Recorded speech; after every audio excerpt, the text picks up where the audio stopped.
Oke, selamat siang guys. Hari ini saya habis mengajar ibu-ibu PKK ya di sinilah ya, kayak dibilang kantor bukan kantor ya, apa ya, ada satu satu ruangan ya khusus buat apa namanya ibu-ibu yang mau belajar masak atau kursus cara masak ya, di tempat saya.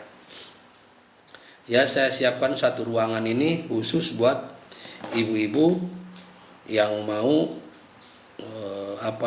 belajar tata cara masak dan masakan yang baik. Masakan yang belum tidak hanya enak saja, tapi ya istilahnya juga sehat dan bermanfaat buat tubuh kita ya.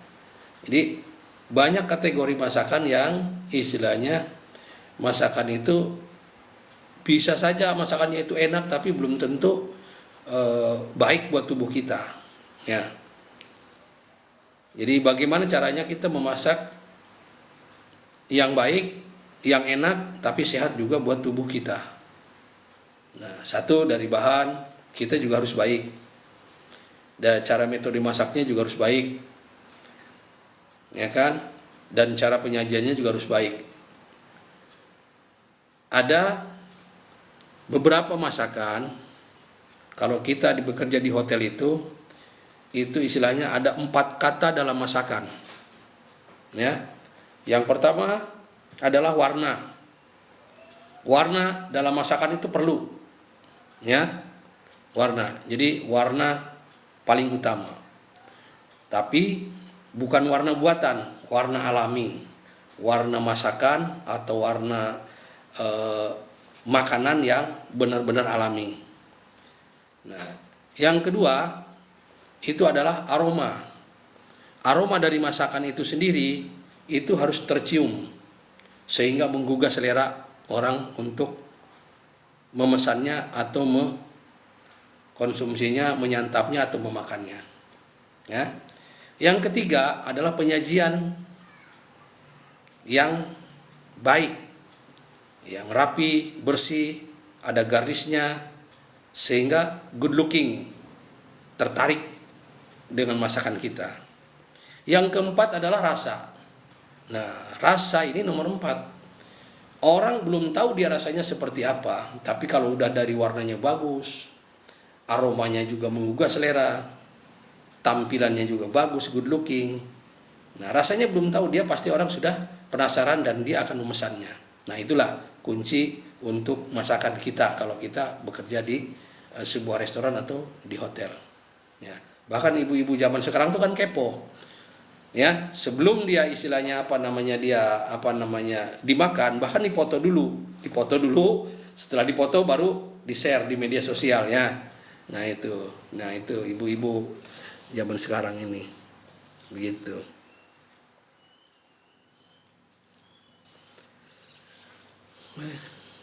Rumah Kalisa sudah bergabung, terima kasih. Ai sudah bergabung, terima kasih.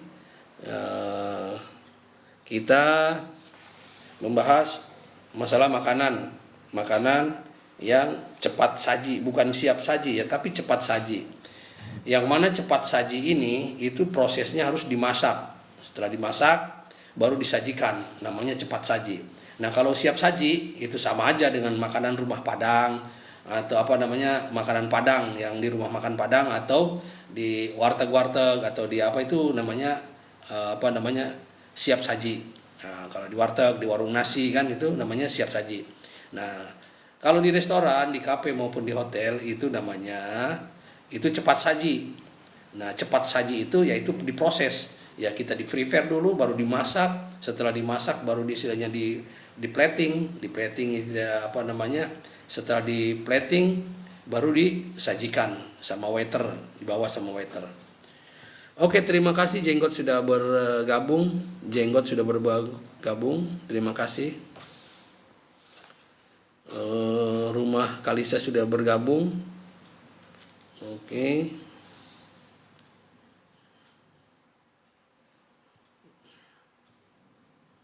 Silahkan, ada yang komentar, ada yang bertanya tentang masalah masakan atau makanan. Jangan lupa-lupa bro, jangan malu-malu bro, silahkan berkomentar ya. Oke, yang mau bergabung silahkan, mau gabung mana sih, gabung silahkan ya. Ya itu tadi bahasan tentang masakan dan makanan. Makanan itu harus tercipta dari 4 kategori atau 4 karakter. Yang pertama warna, yang kedua adalah aroma, yang ketiga adalah penyajian, ya, garnish yang cantik bersih, ya. Yang keempat adalah rasa. Nah ini menentukan makanan bisa dijual dengan harga yang fantastis, dengan harga yang mahal, ya. Karena dengan 4 kategori, dengan 4 kata itu makanan bisa sempurna, ya kan. Nah itu jangan lupa. Nah, ada lagi istilah zaman saya dulu sekolah itu namanya ada HSO, hygiene sanitasi original, ya kan. Ya memang itu juga baik juga istilahnya HSO itu.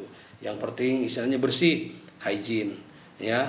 Hygiene sanitasi ya, kesehatan juga. Ada original itu artinya asli, tidak dibuat-buat, ya kan. Kalau dibuat-buat itu istilahnya ya semacam apa ya, kayak misalkan kayak makanan vegetarian itu misalkan ikan-ikanan itu kan ya namanya bukan original, itu jadi ikan palsu ya.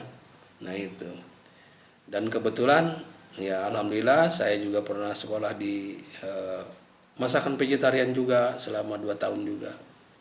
Ya kita tahu ya vegetarian, kita tahu juga yang namanya masakan vegan juga tahu gitu kan. Nah itu banyak yang dibuat jadi ikan palsu, daging palsu, semuanya palsu karena dia itu tidak memakan hewani, tidak memakan daging-dagingan, ikan-ikanan, pokoknya yang barang berhidup dia nggak makan, ya. Nah sementara kita yang non vegetarian itu kita semuanya bisa makan, yang ya daging, ya ikan, ya telur kita makan. Nah dari beberapa macam makanan pun yang vegetarian itu ada beberapa bagian, ada untuk istilahnya kesehatan, ada juga untuk istilahnya kepercayaan keagamaan, nah ya kan. Nah kalau untuk kesehatan dia itu tidak memerlukan bawang, semua bawang-bawangan tidak dimasukkan ke dalam makanan itu sendiri, ya kan. Semua bawang-bawangan tidak dimasukin ke situ, itu untuk kesehatan. Tapi kalau untuk keagamaan, nah bawang juga tidak masuk. Hanya saja biasanya dia masih bisa makan telur, bisa juga makan susu. Nah, tapi kalau untuk vegan sendiri itu tidak, ya susu, ya telur, ya semuanya itu plus